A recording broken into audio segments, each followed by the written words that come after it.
Welcome friends to another r/ProRevenge video. If you want to be just like a pro, all you gotta do is hit those like and subscribe buttons down below. That said, our first story of the day is by C. Kentoner4212. I was told to do what I needed to do, so I did it. This is very recent. I was living in a very bad part of a major metropolitan city that has lots of bad parts. After I moved in, I started noticing a lot of things that were unsafe.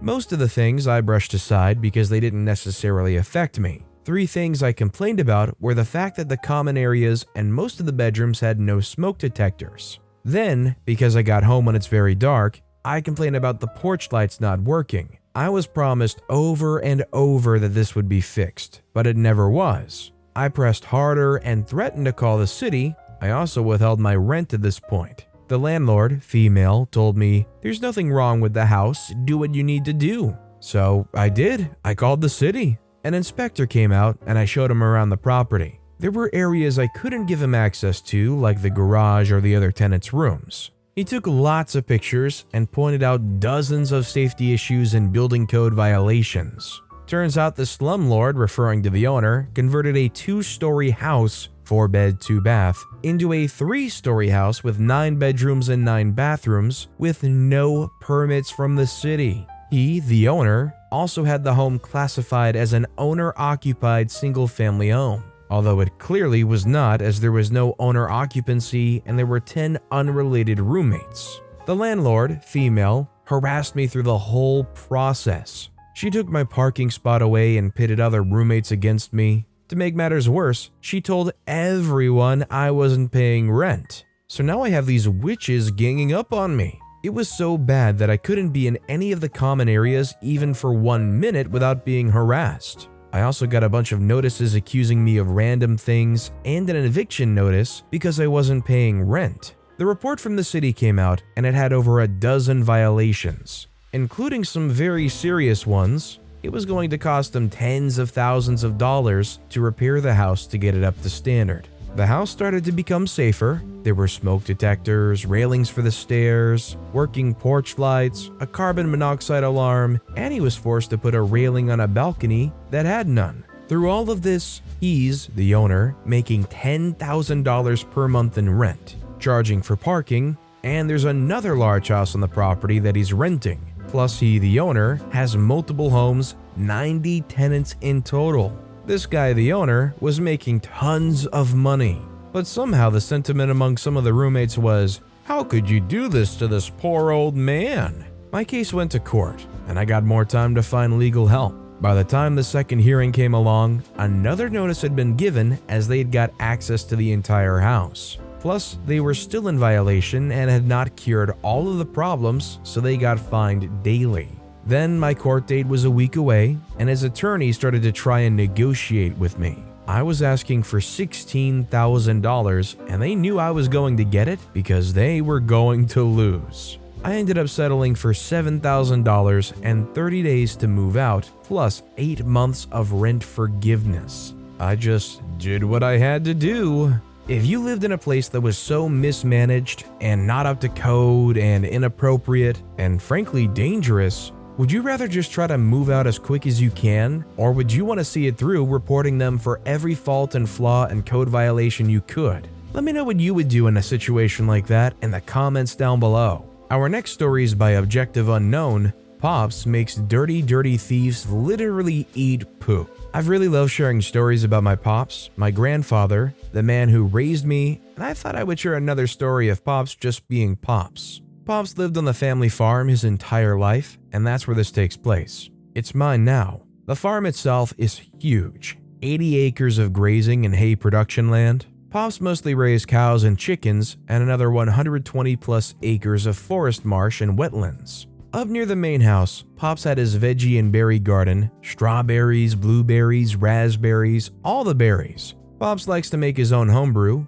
blame the Irish DNA. One fine summer morning, August of 2001, Pops is returning from town and he's greeted by a couple in their 30s hauling butt to their car parked at the front of our property, each with 40-liter buckets. Pops checked out what was going on. Almost half the berry bushes had been stripped clean.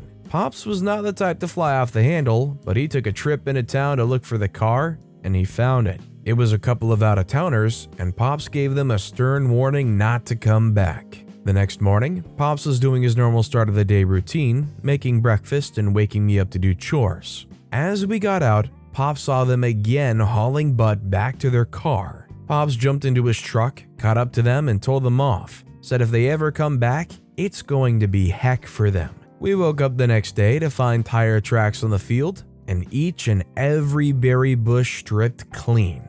We later found out they'd been hitting up the farmers markets selling fresh berries. Pops, not being the kind of person to take things laying down, especially if someone's messing with his future booze, there's a lot Pops did to ensure he was protected for the future, but I'm going to give you the short version. Pops decided to expand his berry operation to the entire field, as well as get the farm licensed to produce and sell berries. In early September, I remember this well, made me do half the work, we filled the entire front field, planted several hundred strawberry, raspberry, blackberry, and blueberry bushes. One thing, they're perennial plants. The season they're planted will be a very light fruiting, but the next growing season, they explode.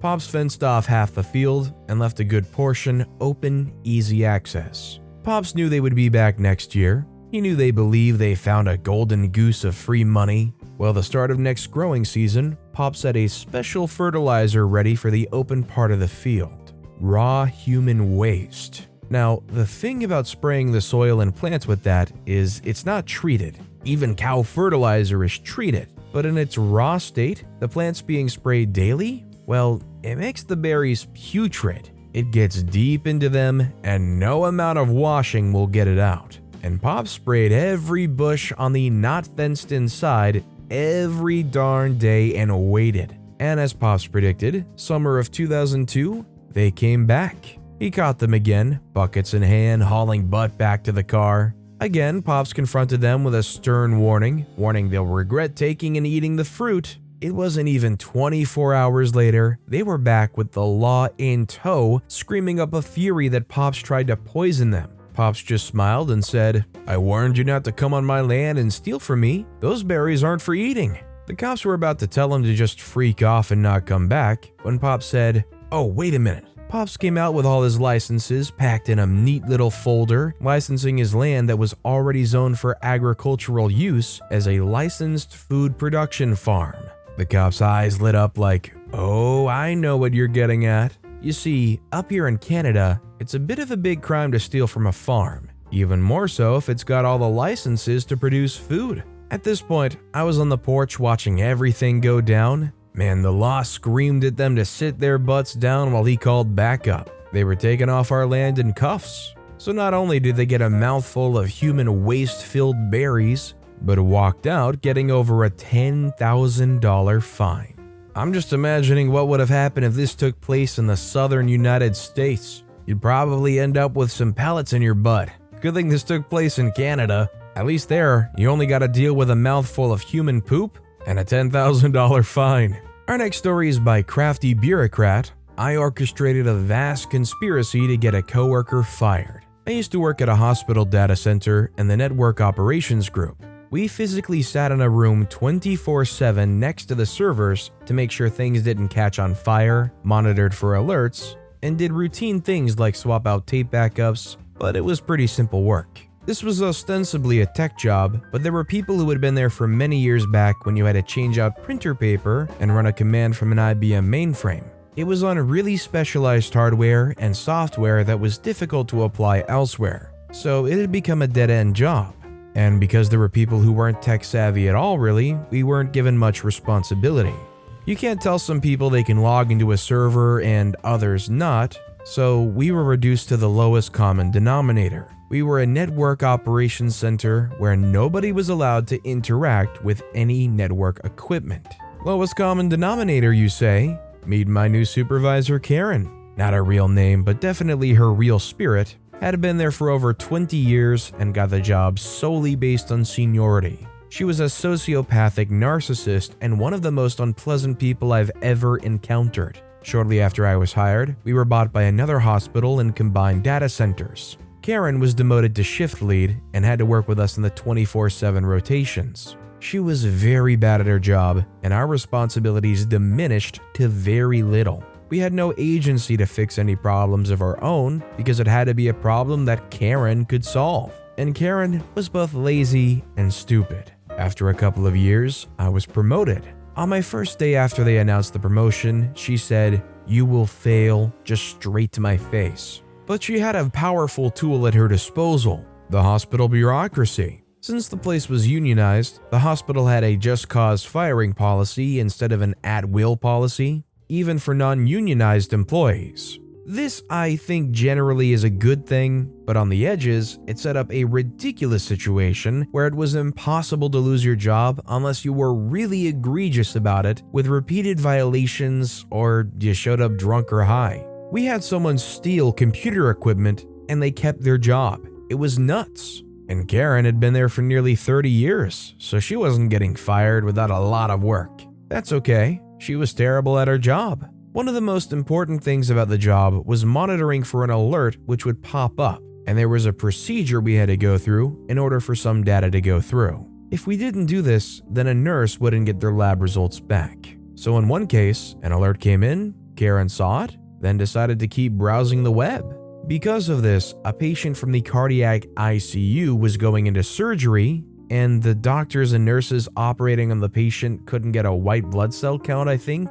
I'm not a doctor, I just work in a building with a lot of them. Something very dangerous for the patient, and the patient died. This still did not get Karen fired. The reasoning from HR? Well, it didn't directly lead to harm. She didn't even feel bad about it, just a complete soulless sociopath. I'm real pro worker in general, but some jobs you just absolutely have to do. I was so mad she had to go. I kept a paper trail of everything she messed up on. It wasn't nitpicky. Literal life and death stuff here. Verbal warning, first written warning, second written warning, final written warning, termination. A slog, and I'd rather spend my time doing anything else, but that's the way it went. Then she figured out she could work the system. As she approached work Armageddon, termination, she would tell HR that she was being harassed. The person harassing her was different every time, which would trigger a mandatory investigation. This investigation took about 6 months. They wouldn't find anything, and we would carry on. Except these warnings?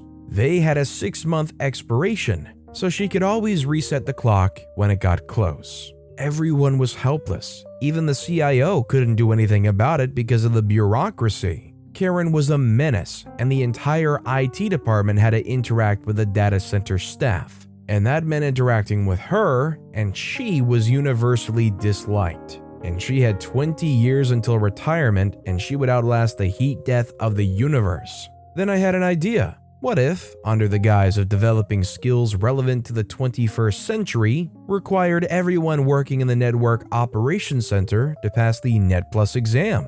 It's not a difficult exam, but it's not trivially easy. I felt pretty sure that everyone on the team fell above the line between able to pass and not able to pass, except Karen. We would give everyone better titles, a significant pay raise, and entrusted to do more with the equipment, which is something everyone desperately wanted. Then people could actually leave the hospital with transferable skills and do something else if they wanted and not feel trapped. I spent 3 years in meetings with HR, with my director, with the CIO, with HR again, job description meetings that took 6 hours to tweak small wording, hundreds of hours in meetings, red tape heck, absolute red tape heck. Do you have any idea what it takes to approve a significant raise in a bureaucratic muck factory like that? But the raises were crucial because it would absolutely not be fair to ask this of them. Pass a test or lose your job without a large carrot attached would lead to mutiny. And then it got approved. I also wrote the exam requirement into my own job description. It was important to still be able to do the job and not let my skills lapse just because I was promoted. Also, this meant I could cover for people when they were on vacation or sick. Plus, I also got that sweet pay bump. It went over well. I was nervous, but the plan made sense, and I was able to communicate that. People would be more marketable, the job would be more interesting, and most importantly, they would be making 20% more than they were before. And I think it really helped that I also gave myself the same requirement when I absolutely could have chosen not to. The hospital would pay for off-site training. They would still get paid their full hourly during the training, including shift differential for second and third shifts. We paid for all materials. I scheduled 8 hours a week for people to go someplace quiet and study. The job itself had a ton of downtime, so people could study, but this was formally carved out time anyways. We paid for the exam, and if they failed, we'd pay for the second attempt. We were given 8 months to pass the test. So this is how it was for 8 months. I did not want Karen to have any excuse whatsoever and somehow convince HR that this process was rushed or unfair. Everyone passed on the first attempt except Karen. Karen did not pass her second or her third attempt, a bonus attempt. Karen, being the classic narcissist, thought this was all somehow all about her, that this was a vast conspiracy engineered over multiple years and hundreds of hours just to get rid of her, and she would tell everyone within earshot that that's what's going on. Yeah, okay, Karen, you realize how insane that sounds, right? Not everything's about you. Sheesh. Well, okay, in this case it is, but still, only I and 2 other people know that. I remember the exact time and date we told her. She was in such deep denial that it could ever happen. She thought she was bulletproof. I don't think I will ever achieve anything more satisfying in my career. I'm not usually one to take satisfaction in seeing someone's livelihood go, but she was uniquely awful. She was a patient danger. And it had been nearly a decade of working with her by this point, and I was just so sick and tired of her BS. I was a hero the day after she was fired. I went to the main office for a meeting, and people were congratulating me like I'd just had a kid or won a marathon or something. Even the CIO. They were just happy for me that I didn't have to supervise Karen anymore. But in my headcanon, they were congratulating me for pulling off this elaborate plan. Morale back at the data center was also high. We learned interesting things. A couple of my coworkers left for better gigs elsewhere. The ones who were content staying were able to stay, and we all had more money and job security. And because anything could set off a BS Karen harassment complaint, people were stressed out working with her. Her being gone was like a breath of fresh air. Newcomers were told stories of Karen, and they seemed exaggerated. They were not. In order to solve a very important and extremely difficult problem, I pulled off a vast workplace conspiracy that improved the lives of people I worked with, in addition to keeping our patients safe. Getting Karen fired is my greatest and most difficult accomplishment, and I can't put it on a CV anywhere. If you were working in a place with a manager as bad as this Karen, would you be willing to put your job on the line and take a test to prove your competency just for the chance to out Karen and maybe get them fired? Let me know if you think that would be worth the attempt in the comments down below. And our final story of the day is by Thunderkurg. I was called an ungrateful brat, so I acted as such. Background: growing up, me and my sister had no love towards our father whatsoever. I'm not gonna bore you with details, but alcoholic, abusive, violent are the few that come to mind. When my sister got accepted into a much better but also further high school than our local, she moved immediately and rarely visited. We were 10 years apart, so I was 4 at that time. I grew up resenting her for leaving me to deal with his BS all by myself, but now I understand better and we're on good terms. My local factory was so big that it supported my whole town. Virtually everyone worked there, so everyone knew each other. My parents too, but then it's purchased by the Defense Ministry and they decided to cut off anyone without at least a high school degree. My mother was let go, and this was after she'd had me 4 months. My father, however, made it until retirement and was granted military status. Basically, they gave him an honorable rank so his pension would almost double, but also you have to act accordingly because, in terms of speaking, you're military personnel now. My childhood was absolute nightmares. So, needless to say, I turned out to be an absolute mess. Anger management and mental instability are notably the worst, and I'm still working on them. When I turned 18, I enlisted. 2 major benefits: it didn't cost money, and I could never come home if I didn't want to.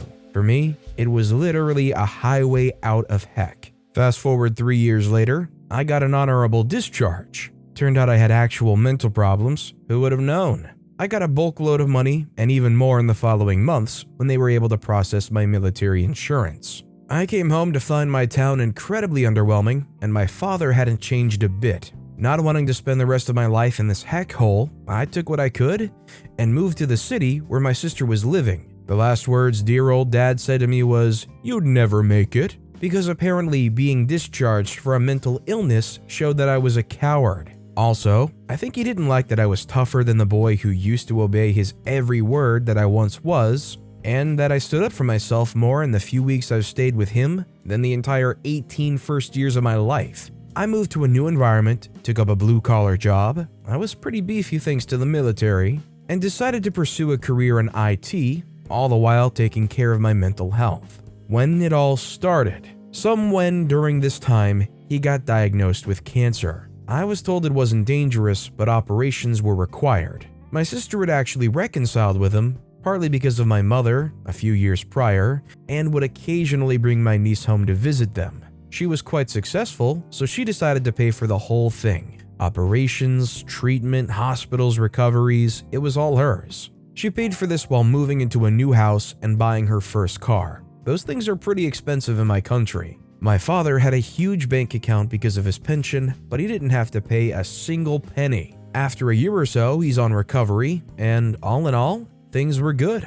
During this time, I was struggling with working and studying, living paycheck to paycheck, and had to rely on a social program to get treatment for my illness. I visited him after every operation, though it wasn't anything tearful. If he didn't poke me, I was fine. After nearly a year of staying at my sister's house, he and my mother headed home after his doctor gave him a go. At that time, I was looking for a new job because the current job was horrible, and it made my mental health actually worse. And I was lucky to find one where most of my schools were transferred and I had enough time to finish my studying. One day, my mother called in tears and asked me to come home that weekend. She told me that my father had been seeing someone else. Now, I must admit, I'd not put anything behind this man, but then I thought she was paranoid. She still is up to this day about everything, and I resented the thought of going home on a 4-hour trip, both just for something that's utterly unimportant. So I calmed her and swept it under the rug. Fast forward a few months, I got another call, this time from my sister. She came back to visit that week with my niece to inform them that she was 3 months pregnant. What was supposed to be a happy union turned into an absolute crap show. Apparently, when my father left his phone unattended for a few minutes, his mistress sent him a very sexy picture and my mom saw it pop up. Needless to say, all heck broke loose. My sister said that that was the first in many years that she saw my mother screaming bloody murder at my father, and when he tried to hit her, my sister threw herself in between, which prompted her husband to throw himself in between because, she's 3 months pregnant. It all ended with a very teary trip back to our city after hours of hurling insults at each other. The only good thing that came out of it was my mother somehow was able to bring his phone with her. We convinced my mother to get a divorce, but she's the submissive housewife who thought divorces were worse than boiling live puppies. And I think back then, she's still somewhat hoping that he'd turn around. They've been together for almost 35 years at that point, so I figured something must have been there. She didn't want it, so we dropped it and decided to cut him out for good. Lo and behold, half a year after the incident, my father's side of the family started to contact me. I have a strict no-call policy where the only people allowed to call me outside of work hours are my mother, my sister, her husband, 3 of my best friends, and only recently, my boyfriend. So to my bamboozlement, my father, his sister, my aunt, and his mother all called within a day. They suddenly acted so nice and convinced me to come visit them. Obviously, that was all a ruse. After the incident, my father's side all blamed my mother and said she should have kept it a secret and not made a mess for the family's sake. They also disavowed me and my sister because we were ungrateful brats, after we did not accept their ultimate argument, "He's your father after all." Out of morbid curiosity, I ventured back alone to see what it was about. Turned out, they wanted to sell his house. It was on my grandmother's land. Back when he was about to undergo his first operation, we didn't know how it would turn out, so we transferred the house to my name because apparently inheriting a dead person's estate in my country is a living nightmare. Out of convenience, we convinced my grandmother to give me the land as well, since she was very old, 80 at the time. This was back when we were on good terms. I knew for sure they would rather gouge their eyes out than follow up with any of that if it happened a year later. I smelled something in the air. I couldn't place it, but I knew it was there. So I told them nicely that I would think of it and immediately went back, faking an emergency. A plan formed when I was driving back, and that's the first time I'd been so pleased about anything. I actually cracked a smile. I went to my sister's immediately. My mom had been staying with her and laid out a plan. After a year of living in the city, my mom was much more open-minded, and it only took a little convincing for her to agree with the plan. The plan? My sister contacted a lawyer and asked what our options were. Because both the house and the land were in my name, they had no claim to them, and any paper that didn't have my signature on it would be considered useless under the law.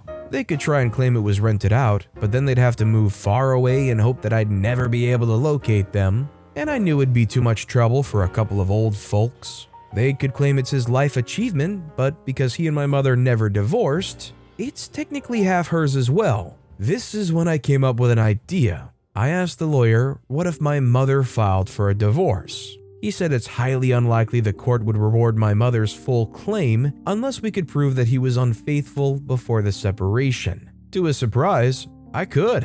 Remember the phone that my mother brought back from that day? It was smashed during the fighting, but generally still in one piece. She asked me to throw it away after a few days, but my lazy butt just brought it back to my place and threw it in the loft. Sufficient to say it provided us with more than enough proof of his indecency. The execution. After weighing our options, I called to inform my father that I would come home the next month to make an announcement. He was eager to hear it. Upon my arrival, they were so nice and sweet and whatnot, but after I introduced my lawyer, it's like they flipped a switch and suddenly became vile and violent. I presented him with two options: relinquish any claim to the house or be served with a lawsuit. In my country, marital violations are 6 months probation minimum, up to 2 years in prison. After a lot of screaming and name-calling and feet-stomping tantrums, he kicked us out. So naturally, I assumed he chose the latter. At the first hearing, my mom, me, and my lawyer were present.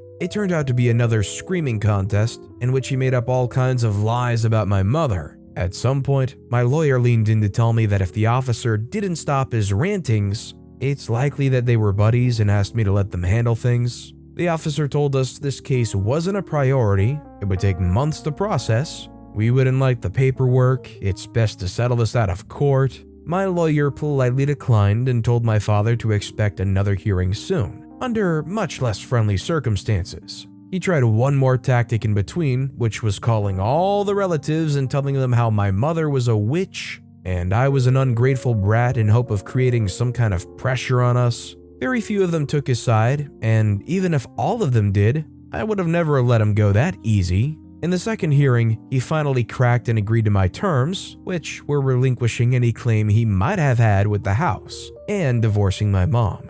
Basically, the only person who has any claim to the house now is my mother. I agreed to let him keep living in it for the rest of his life though, but not anyone else, aka his mistress, whom he was basically living with. The revenge, this is where my work started.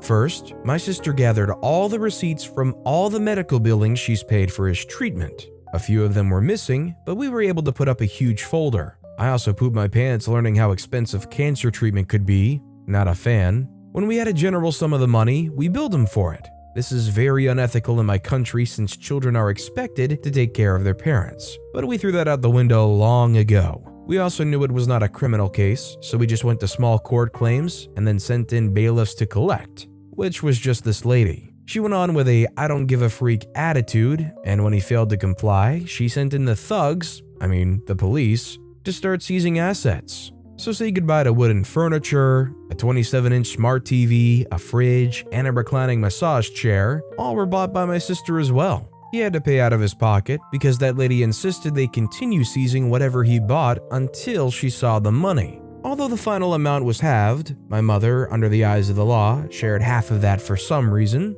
It still cost him 70% of his savings. Of course, this wasn't about the money, we were just petty. We told the moving company that they could do whatever they wanted with the furniture. Looking back, I should have taken the recliner because my back hurts like a witch even though I'm only in my late 20s. After that was done, I contacted my local factory to file a report. Remember the sweet pension he got with the condition that he behaved accordingly? Clearly someone had been a bad boy. They let him go with it, even though it was a small town and everyone knew everything because nobody ever filed a report. But that's not the case anymore. I gave them a very detailed folder with pictures from his phone. To say they were sexual was an understatement. They immediately set up a hearing and he was stripped of his rank, making his pension down to just over half the original amount. I know this because old folks gossip like their lives depend on it, and my mother is not excluded. She was very happy having heard about that. It's all she talked about for a month. I was about to be done here, but a week later, my sister called to tell me that my aunt came to her door to berate her and her children.